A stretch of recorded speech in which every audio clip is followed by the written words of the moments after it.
Ah, there we go. Ni hao, Mr. Zha. Shishini, 你好 Huanini. Ni hao ma. ，To do to do bang. Tudo bem. Tudo bom. How are you doing, Mr. Zha, today? Good. Doing great. I hope there's great weather where you are right It's now. hot. It's hot. It's always hot in Bali. This is supposed to be the rainy season, but we haven't had much rain, so I'm just waiting for the rain to cool me down. But it's okay.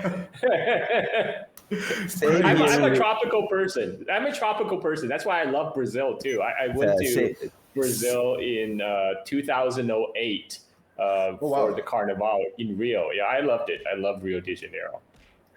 Yeah, well, I'm born in Rio, born and lived in Rio, and Davidson was born in Espírito Santo, which is just next to Rio, but is living in Rio de Janeiro since forever.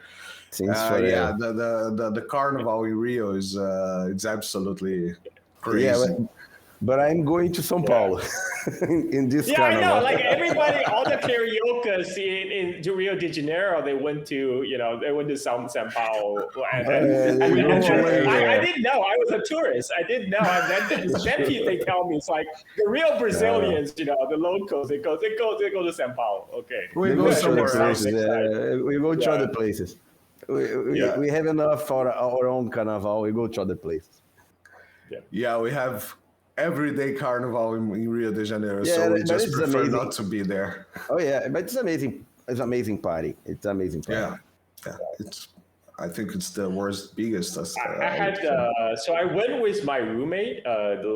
He's a white American guy, and when we came back, he said, "Man, coming back from Brazil, U.S. is so boring." It's like there's no life in Brazil. Maybe you are, you sometimes they rob you, but there's life. You feel the humanity all around you. But in United States, it's like you just go to work, you come back, and that's it. It's so boring. Oh yeah. I bet that's true. Yeah, I'm living in Italy. It's a very good resume. Yeah. I'm living in Italy, and I mean, I don't even have my blinders down today, and it's about noontime, and it's it looks like 5 p.m. It's winter time, so it sucks here. And myself as well, we are tropical, so we enjoy that. I was actually this time we are planning a vacation for March. And me and my wife, and we're probably going to China in the end.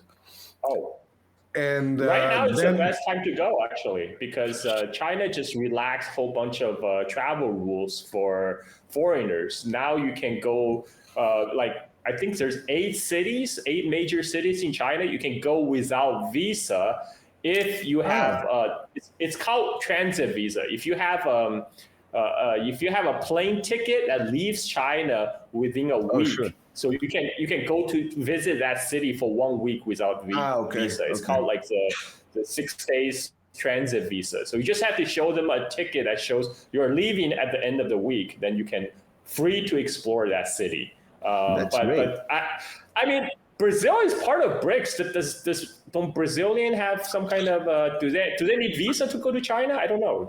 I don't know how that works. Neither do I. Actually, neither do I. Yes, well, we have to look at that. So we have a Chinese friend. My wife has a Chinese friend here in Italy, and she knows some people on the consulate. So for me as an European, because I'm Luso-Brazilian, I'm Portuguese-Brazilian. For me as an European, I pay about $120 for the visa. But for her as a Brazilian, but it's a 5-year visa. Okay, so it's a long-term visa.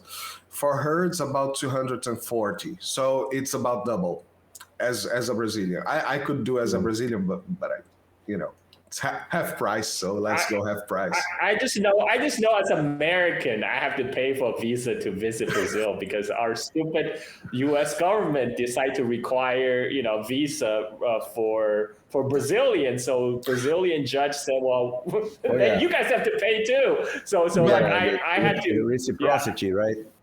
Yeah, but that was forever. The visa for Brazilians to go to the United States we always had.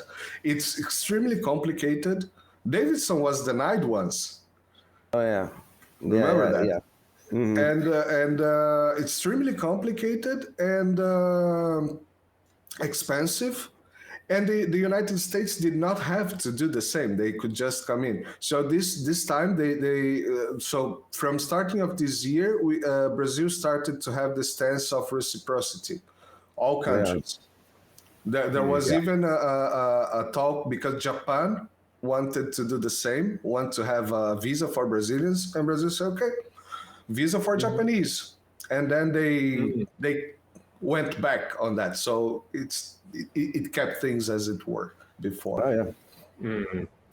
But we were in that. We still are because we are seeing how much is going to cost. But we were between China and actually going to Indonesia for a summer vacation. Come to Bali. Summer is the best time. Come to Bali. I'll show you around. There, it's summertime now? So we are, Indonesia is in the tropics, so it's not really summer or winter. Right? It's just dry season or wet season. The summer, like normal summer, is dry season in Indonesia. So dry season is the best time because there's not much rain. The wind is always blowing to keep the air cool. So like between July and September, that's the best time to visit. Pretty much like north of Brazil. Yeah, north of Brazil exactly. The same. It's very equatorial, so it's always hot. Over here in Brazil, it says the season time and even more season time. Something like that, yes. But you guys should look into, if there's any, maybe there's some visa waiver program because now, especially China is rolling out a lot of visa waiver program with a lot of countries, with Malaysia, Singapore. Now they because there's reciprocality, so Malaysian and Singapore can visit China without visa for like 30 days and vice versa and so forth. There might be something for Brazil, especially because, Brazil is BRICS. It's a visa. Yeah. That's probably something developing, nothing done yet, but something developing in this way. Yeah. So let's start some conversation about interesting subjects. After talking about super interesting subjects, that is weather and beach, maybe we can do some serious work as well every now and then. So as we were previously talking a little bit, yes, of course, let me formally introduce ourselves. My name is Marcelo Vilaça. This is David Sandatman. We started this channel. It's very nice to meet you. We started this channel to bring a little bit of information light for the Brazilians and Portuguese-speaking people around the world. It's an honor to have you here. I've been following your work, as I told you before, for about 2 years, give or take. And I'm always amazed when I hear you talking about the Chinese history. It's really an explosion of culture, emotions, and knowledge that's people are going to see it. I'm not going to spoil it right now. So I think that we can start more or less talking about the timeline. Maybe we could start talking about briefly talk about how China was formed, briefly, because that's about 5,000 years of chat. Yeah. It will not fit This in is 2 like hours. a test. This is like a test. How fast can you cover 5,000 years of Chinese history in like 10 minutes? Okay, let's go. Take a deep breath. So yeah. So the land that today we call China, I mean, this has been populated by humanity for for a long time. We know ever since the first humans came out of Africa, they pretty much very quickly spread all over the world, and they made their way into what is present day China.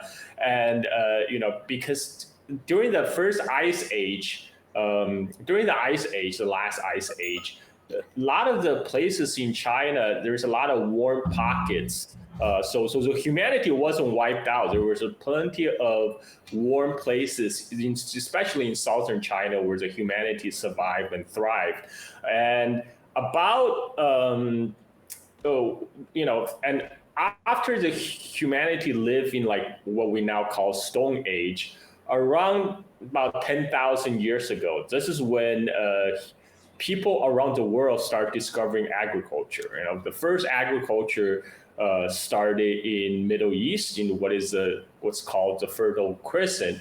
But very soon after, about 10,000 years ago, agriculture was independently developed in China's Yellow River Valley and the Yangtze River Valley. And Yangtze River Valley is where they first cultivated rice. And in the Yellow River Valley, they cultivated millet. And with the arrival of agriculture, you start to form larger societies. You start to have urban environment, and then you have state formations. And so around 5,000, 4,000, between 5,000 and 4,000 years, different states start to emerge. Different cultural centers start to emerge in China, and after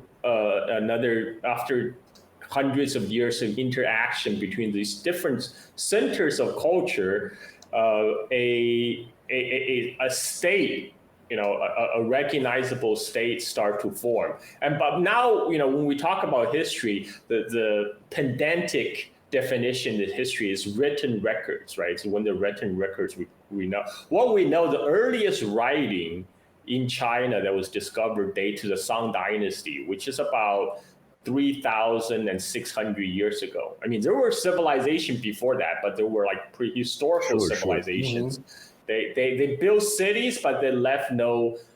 They built cities, monuments, but they didn't leave any written records. So usually we say the scholarly consensus is a written history started with Shang Dynasty 3,600 years ago in China, and ever since, different dynasties come and go, but the core of Chinese identity and Chinese culture remain. So the Chinese language, Chinese characters today, trace their lineage all the way back to the Oracle Bone script. The Oracle Bone script is the earliest Chinese writing that was discovered. That was carved on the turtle shells and the spatula of the cow that the ancient priests were used for divination. They will put the questions to the gods, write them down on the turtle shells and on the blades of the cow, and they put it over the fire. And depending on the way the bone cracks, they interpret it, whether it's ill or good omen. But now we have unearthed a lot of these turtle shells, and we can see how the Chinese characters evolve from these earliest writing down to the present. And around I'm trying to move quickly, so and then around I was not even thinking about going back 10,000 years, but since we're there, let's go. Let's go. Yeah. Okay, so it can look like little information, but to us, it's a lot of things. It's very important. It's important to know this small stuff about China, the details about China, because we have nothing here, absolutely nothing. We know a lot of things about the prehistorical Europe, but nothing about the East. and it's so rich. So go ahead. One thing that's different about China, there were 4 great river valley civilizations in the old world, right? There's also ancient civilization in the new world, in the Americas, right? But traditionally, their focus, because there's still so much we don't know about what happens in the Americas. Just recently, they discovered the Amazon wasn't always like Amazon. There's some ancient civilizations in the Amazon, and that had the civilizational collapse, and the jungle grew over, vegetation covered over the remain of the old ancient civilization. So we're still learning about the prehistorical civilization in America. But what we do know about the old world is the 4 great river valley civilizations. River Niles in Egypt, Mesopotamia between 2 rivers, between River Euphrates and Tigris. So that's in the present day Iraq, southeastern Turkey, Syria, Lebanon, etc., that area. And then there's the Indus River civilization. It's around the present day Pakistan, the Indus River Valley. And the other one, the Great River civilization, is the Chinese River civilization along the Yangtze River and the Yellow River.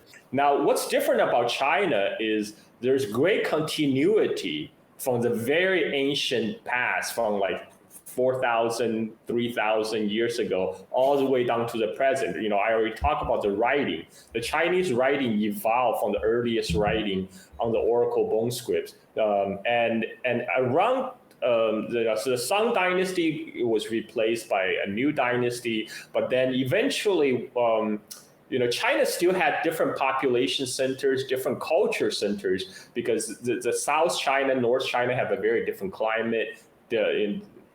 People had different culture, but as the imperial age progressed, all these different separate cultural centers were brought together into one system, especially when the first emperor unified all of China under the Qing dynasty around 220 BC. He issued, everybody now have to use the same script, the same measurement.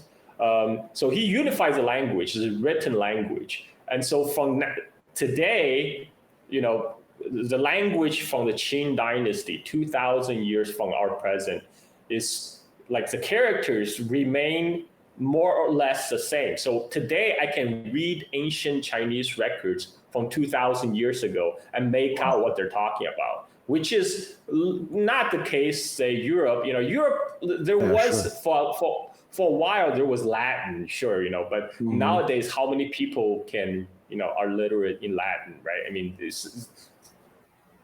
but most Chinese people who knows who learn how to read and write in school, they will be able to recognize those ancient inscriptions on the rocks, and they will say, oh, that's from 2,000 years ago, and this is what those people were saying back then. So this is one of the uniqueness about the Chinese civilization, is a great continuity from the ancient past. And China is all about history. Like a lot of the Chinese everyday idioms, they may derive from an idiom that originated, say, like 2,500 years ago, but it's still in everyday use. And like people will cite these examples, these idioms, refer to something that happened 2,500 years ago, but everybody know what they're talking about, and they use that in everyday mode of speech. So this is what kind of set apart China from like other parts of the world.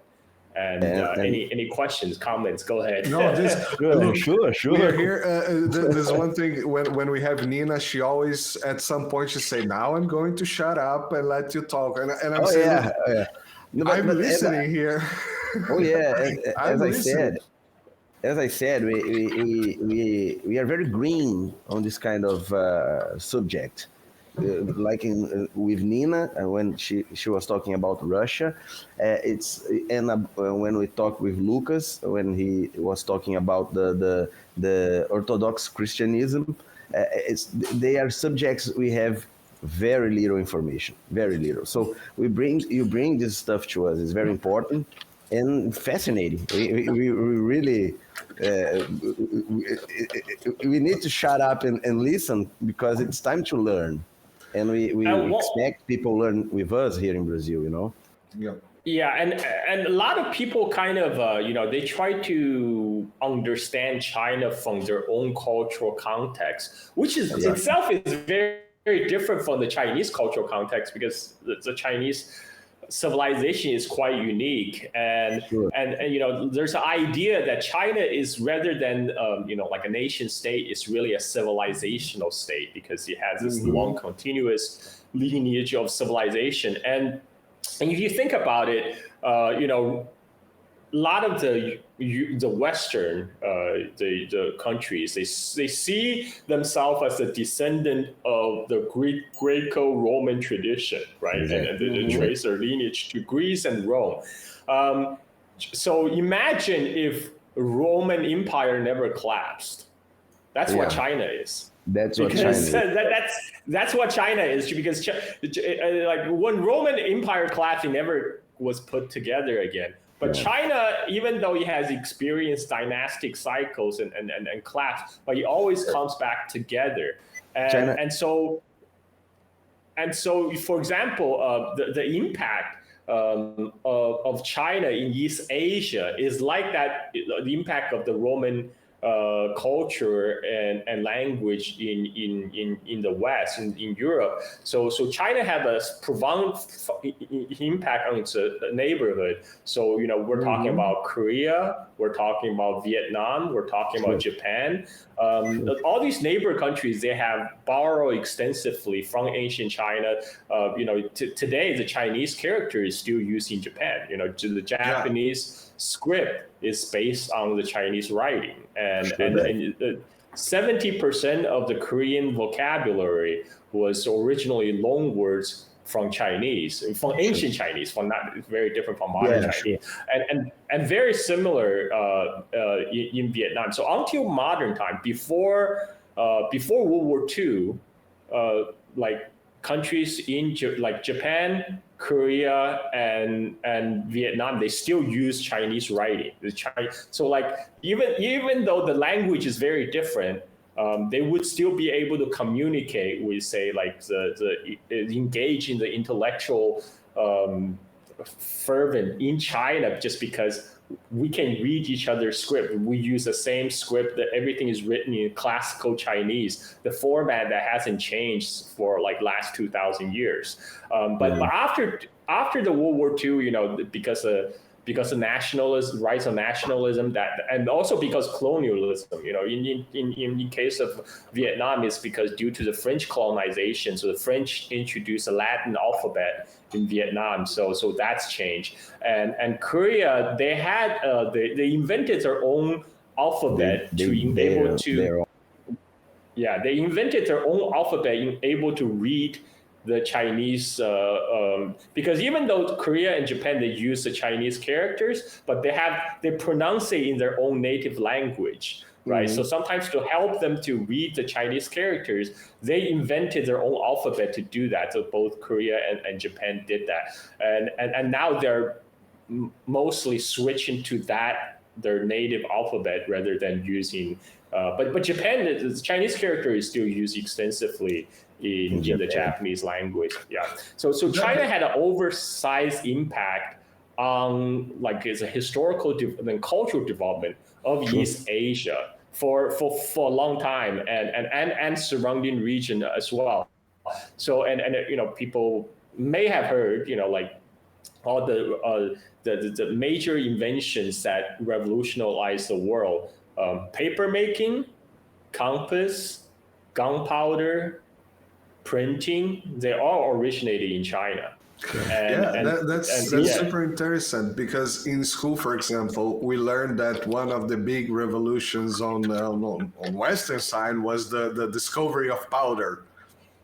And at some point you learn that China had even developed the mosquits or whatever it was called, the big large guns, and even missiles. Once upon a time, I saw a documentary with the firework rockets that used to bring swords to spears. Yeah, spears and stuff like that. So yeah, because one reason is because for the longest time, China is where a huge chunk of the humanity lived. Until pretty recently, even even today. In today, like 1 in every 5 person in the world is Chinese. But even as recent as just before the Opium War, like in the 1840s. Back then, 1 in every 3 person in the world is Chinese. And so there's a lot of activities that happen in China that was transmitted to the rest of the world. That's why when Marco Polo went to China, he was amazed. It's like, wow, people burn coal and they had paper money. China also invented money printing and hyperinflation. Thank you for that. Yes. Yeah. So but a lot of people just don't realize it because they're not educated about it, and because these inventions happened long time ago, and especially nowadays, we are more used to what happened, in the last 200 years, and in the last 200 years is the dominance of the West over the globe. So people kind of tend to forget that, in the longer scheme of things, like the last 200 years was really like a glitch in terms of Chinese history, because for thousands of years, China was the dominant and civilization in East Asia, and it was one of the most advanced civilization. But it fell behind in the last 200 years, after the Opium War and et cetera, because England managed to have the first industrial revolution, and that because of that, China fell behind. And because we kind of grew up with the memories of our father, our grandfather, our great-grandfather. So we all know, China has been backward, has been poor. But from the Chinese perspective, because Chinese people have a long memory, what they're seeing right now, they don't see as rise of China. They're seeing the revival of China, the reemergence of China. They see China kind of returning back to its historical place. Like this 200 years have been just, we had bad moments. It was 200 years of exception, actually. Yeah, 200 years of exception. It was an exception in China history. It's very clear to me. I can see it very clearly. But as you said, it's not the common sense, mainly in the West, because Westerns don't have memory. No, our memory is very short. Brazil was the Western history of Brazil started 500 years ago, and our country was independent in 1822. So it's yesterday for China. Yeah. In the Chinese point of view, it's last minute actually. Germany was born as a nation in 1888, so it's yesterday in the perspective of the Chinese, and it's Go ahead. There's actually, because the Portuguese is actually one of the first European people that made it to China. In the modern times. There's actually a lot of linkage, say between Brazil and China, because the Portuguese brought a lot of American crops from the Americas. They introduced them to China, like peanuts. Peanuts is from the Amazon, right? And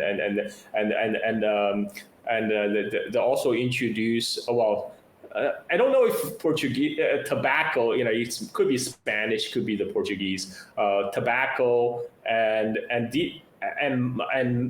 corn, tobacco, potatoes. Corn is American, yes. Potatoes, yes. Yeah, so these all transform China as well in the modern times because China experienced a population explosion because before a lot of the hillside cannot, you can't farm the hills, but now you have the American crops of potatoes and corn. You can plant potatoes and corn on the hillside, and suddenly China experienced a population explosion. You went from like 100 million people in the 1600s to like 400 million people in the 1840s. Wow. I mean, so there's that connection. Because Portuguese they're very early on to establish an outpost on the coast of China in Macau. They were able to. They first tried to force their way into China. When that didn't work, they bribed the local officials to allow them to set up an outpost, which was much more successful. So they had the business as usual. Yeah, they had the settlement in corruption works better. they had sure. Settlement worked in Macau, and so that's kind of the Portuguese connection in China. Besides all the and plus, Portuguese they came to Southeast Asia. They took over the Straits of Malacca. They destroyed the Sultanate of Malacca, and so from there they tried to muscle their way into. One of the way that enabled Portuguese to stay in East Asia is the trade between. The Portuguese, their presence in East Asia wasn't really depending on carrying the trade back from China to Europe, but to act as a middleman between China and Japan. Because Japan, at that time, China experienced a lot of problem with Japanese pirates. So the Ming Dynasty China said, okay, that's it. We're going to ban all the Japanese ships from the Chinese coast. But there was a great demand in Japan for Chinese silk, but there's a great demand for silver in China, and they just discovered silver mine in Japan at that time. But the Japanese ship cannot enter Chinese harbor, so this is where the Portuguese came in. They set up their shop in Macau after bribing the Chinese official, and then they were able to trade in Nagasaki in Japan. So suddenly Portuguese act as a middleman between the largest economy in the East Asia, China and Japan, and that enabled basically Portuguese to stay in East Asia. That's what made the Portuguese settlement in East Asia profitable. Great. And so this is another connection. And I think more connection came in the modern time between China and Brazil because especially with China's large population, it needs to import food, and Brazil is one of the largest exporter of agricultural commodities. Agriculture in the world, yes. Yeah. Yeah, there was actually one thing that they don't teach us on school in Brazil, and they should. In 1964, we had the coup d'état from the army. I mean the U.S. sponsored coup d'état in Brazil, and it was not exactly a military coup d'état. It was the military was involved, but it was more a political coup d'état. So we had our president that simply gave up, publicly announced that he was retiring from the president, and the vice president was in China, developing business with China. It was supposed to be a development of direct business trade between Brazil and China. And that's just en passant of what was going on at that moment. And after that, then the military took the presidency, and we had, like most American countries, we had the dictatorship from the military, which at the end drove Brazil away from the East and pivoted toward the United States and the United States commerce. The United States, they went on that time to be the middleman in between China and the rest of the world. That's the fact. And United States sees Latin America as it's like precious, you know, like if you think the United States is Gollum in the Lord of the Rings, Latin America is its precious. You can't let go. It's my precious. That's true. I mean, that's where the Monroe Doctrine came from. It all want to keep Latin America its backyard. That's why they have all these freak out. That's why they have all these freak out in the right wing television space in U.S. when they see Brazil having trade deal with China. It's like, oh my God, China is taking over Latin America. They're trying to sneak. So they're trying to sneak on us from our southern border. We have to stop. They are attacking us. Yes, true. They are attacking us. China is attacking us by having business with other people. Wow. Yes. And when you listen to these things, it just gets more moronic every time. It's crazy that they really believe it. I can understand the mechanics on the American brain. To really believe that we are their possession, their spoils. It's hard to understand it. And a lot of the thing is like self-sabotaging too, because United States is actually a great agricultural exporter to China. Yes. It was a complementary economy in that sense, but all these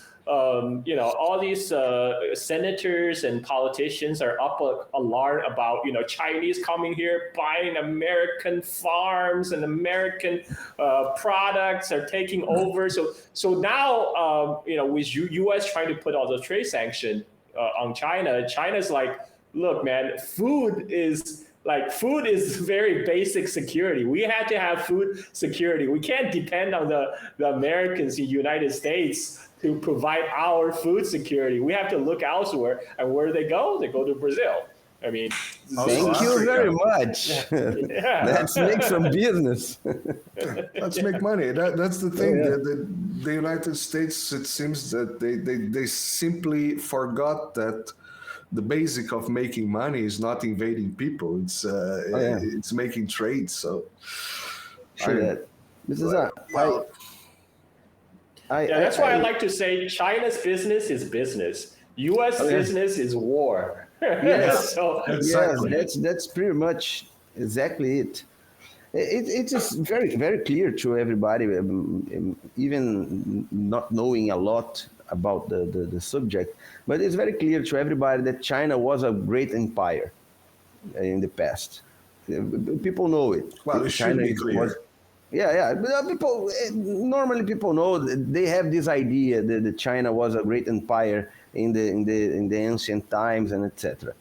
But in the middle of the 19th century, we have the beginning of the century of shame, the century of humiliation, and because the foreigners arrived and start to China lost a lot of wars and all this stuff. Is it possible to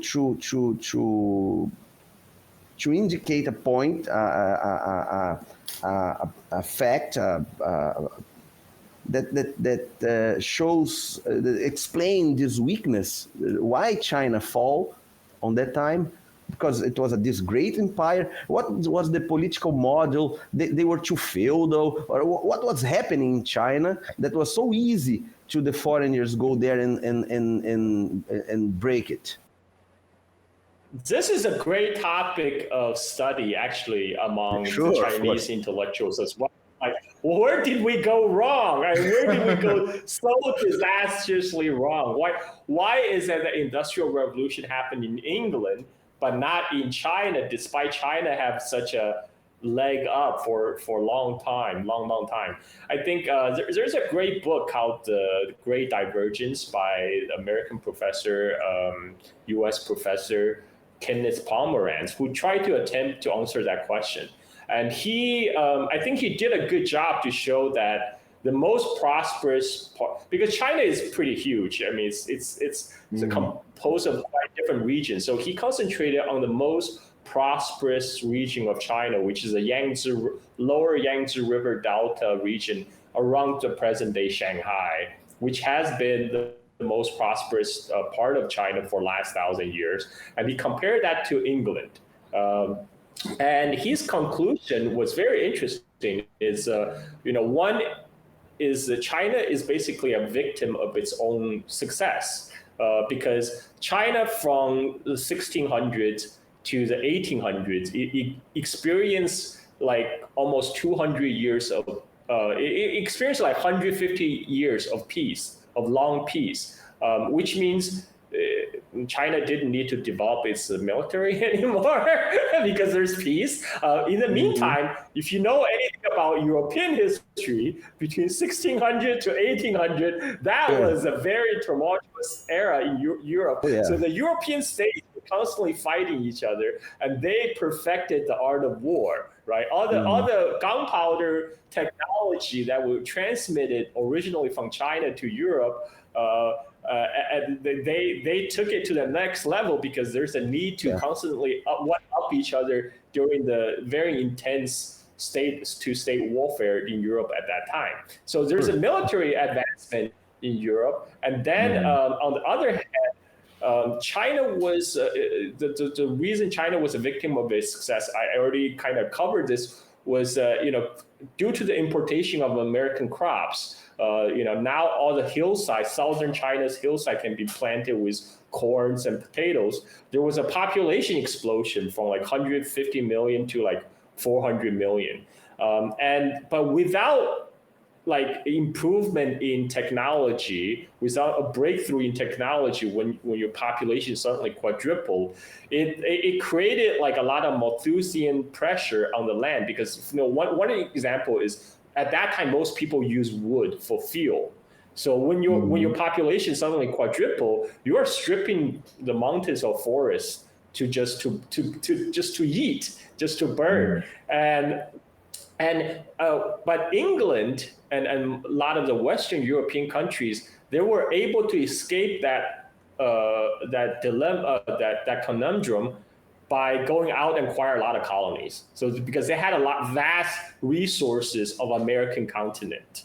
And on top of that, Europe also has particular England has a big advantage, is that one of the problems is still, you're burning wood. You're burning wood, so you're destroying the environment when your population grows big. But then England has a large coal deposit that's very close to be used. So that's how that they figure out how to use the coal, to harvest coal and for energy and use that for steam engine and one thing to turn into another, and use it for textile production.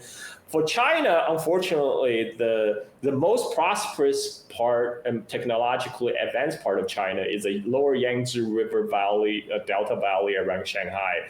It doesn't have any coal deposit around that area. All the coals in China are in the northwest, far away from all the population centers, and there's no like major water transport to reach, to take the coal from that part of the country to the lower Yangtze River Valley. So it didn't have all these, like, one of the things that Kenneth Pomeranz proposed is like, it's not like the China and the rest of the world are actually, all the world were on the path of development, but the path of development was about kind of on the same pace, because he was able to improve the quality of life in China in the 1700s is about the same as Northwest Europe at the same time.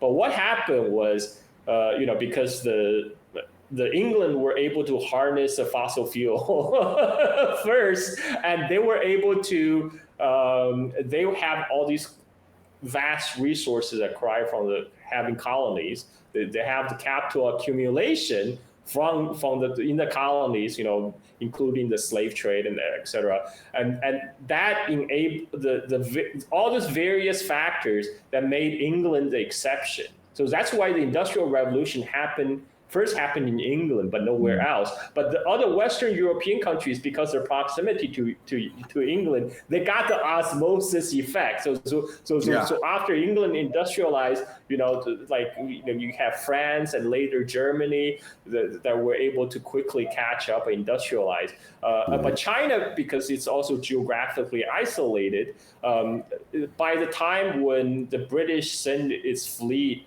to knock on China's door in the Opium War in 1840, England has already completed its first round of the first Industrial Revolution. When Britain waged Opium War on China, it was sending steamships, ironclad steam warships up the Yangtze. So at that time, it's like a qualitative difference. They had a qualitative edge in technology. They were using, and England also acquired rocket technology from the Indians they conquered, because the rocket technology was originally developed in China, but started to diffuse around the world. But when the British were conquering India, they acquired the rocket technology from the Indians. So during the Opium War, the British ironclad steamships were firing rockets to improve rockets into Chinese, to burn up the Chinese warships, war junks. And so this is why China fell behind. Because China missed the boat of the first Industrial Revolution. And one of the things that kind of differ in the development with China and Japan, its neighbor, is that Japan were very quickly to pivot to adopt a wholesale westernization program in the late 18th century. They actually, at that time, Japan actually had a slogan called "Leaving Asia, Joining Europe," and they adopted the whole program, including imperialism too, including imperialism and colonialism. So they went full on westernization. But China was a little bit slow to change, because China is a large country, and two, Japan had a revolution essentially, because the old shogun government in Japan was overthrown during the Meiji restoration.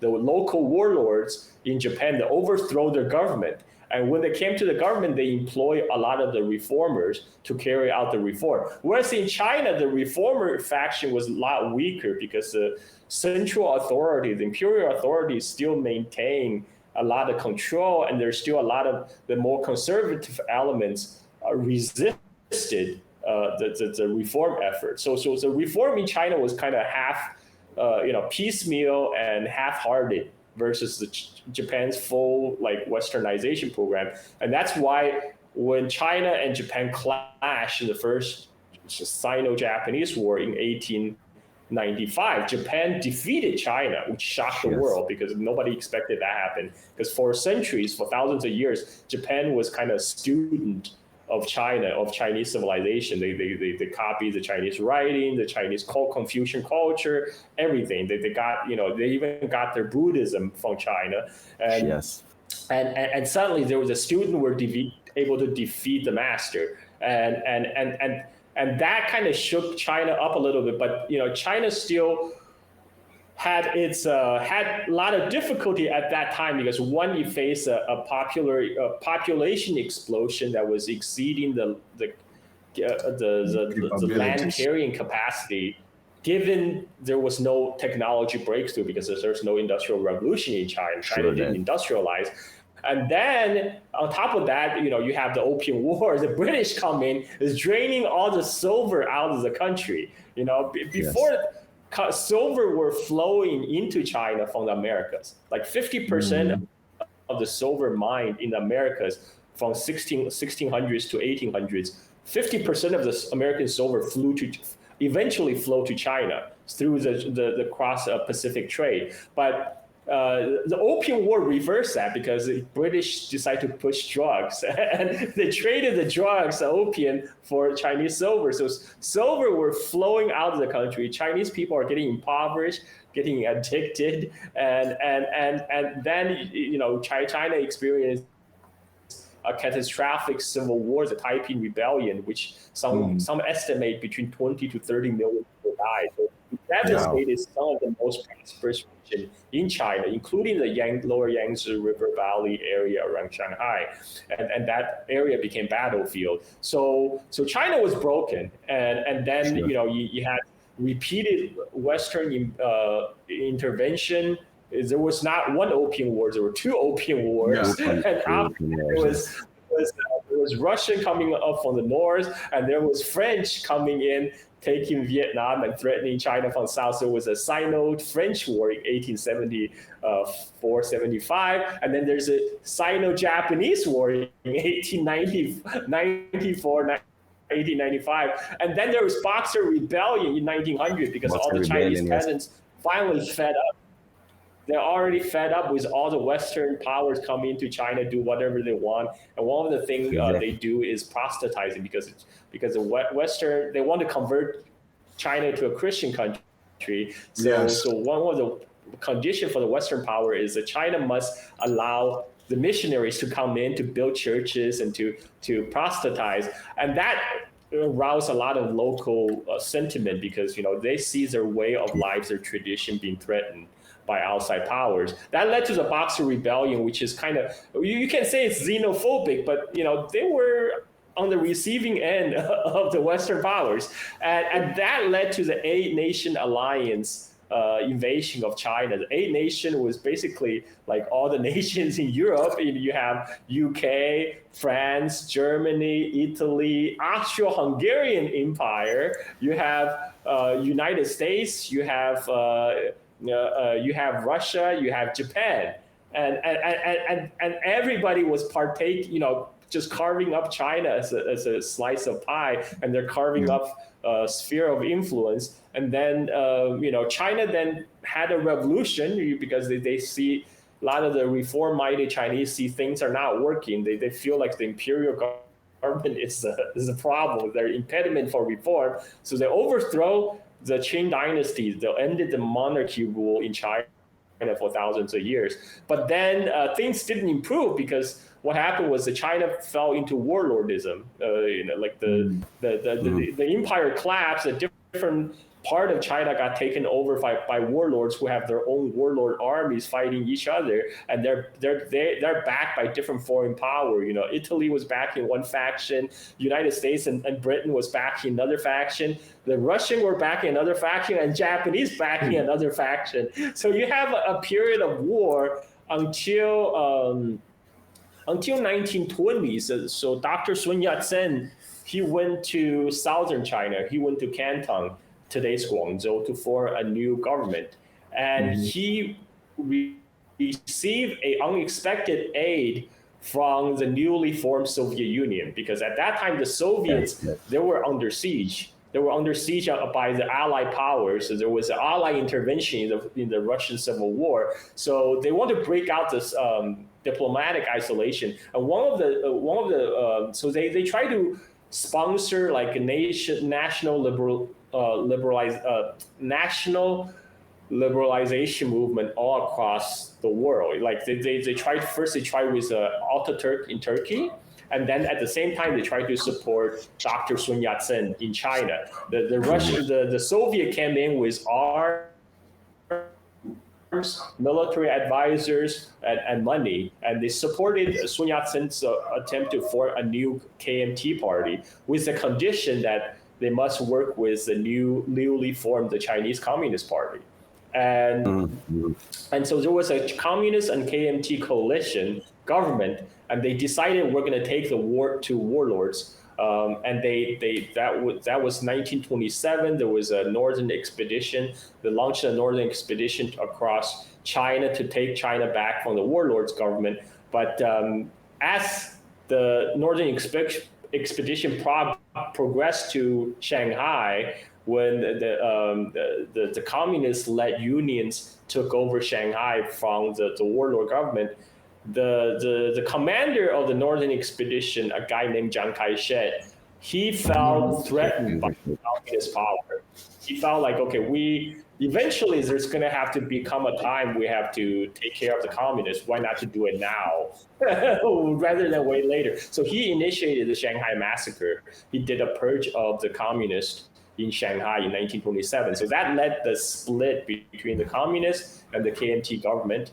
And Mao, at that time, led a group of the communist soldiers into the mountains in southern China to form a guerrilla base, and that, at the same time, China was still not united, right? China had the communists fighting the nationalists, but the nationalist government are fighting other Chinese warlords in other part of China, in northern China and northeast China, and then the Japanese came in.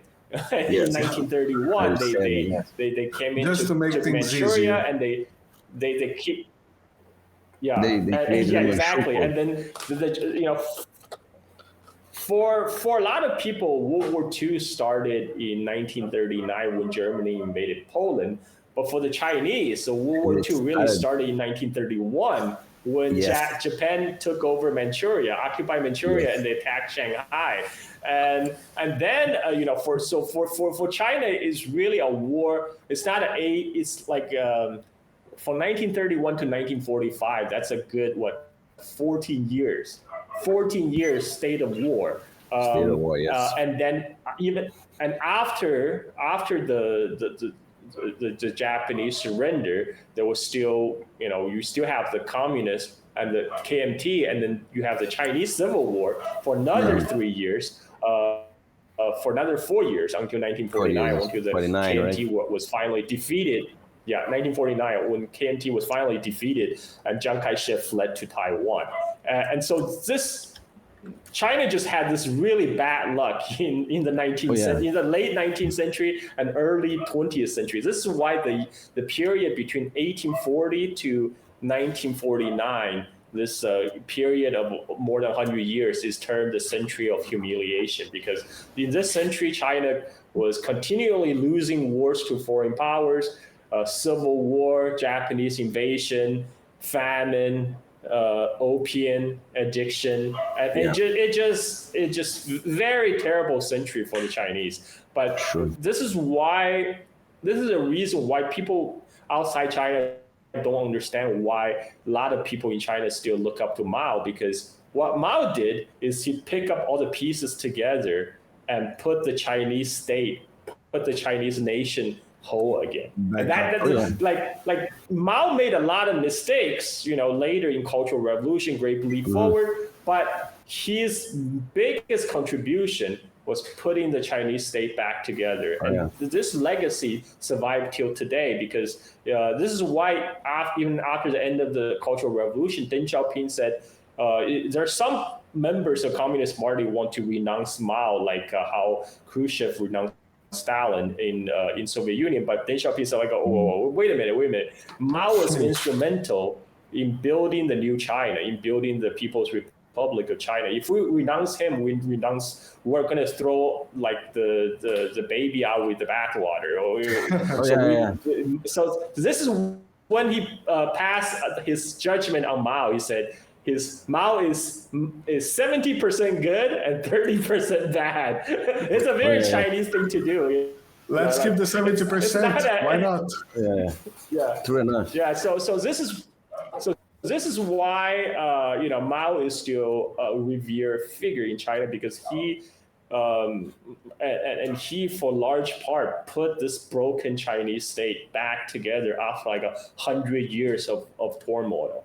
And now we are seeing, people are saying, but the communists destroyed the Chinese tradition and all that. No. Chinese tradition is coming back. There's a renaissance of Chinese culture right now, given the last 40 years of economic development. Like now people are bringing back the Chinese culture and they're exporting it to the other part of the world. Now there's like Chinese made anime, there's Chinese made dramas, Chinese made products. There's Chinese made TikTok, right? That's a part of the which is nowadays is the most famous social video network. Is the highest? I was seeing the other day that TikTok has beat YouTube in the video time watching, and I mean TikTok most of the time you have 30-second stuff, and YouTube you can have 1-2 hour chat like ours, for example. It's really amazing. It's really amazing. Well, with 1.4 billion people watching 30 seconds a day, that's not very hard to get. Oh yeah. No, I mean.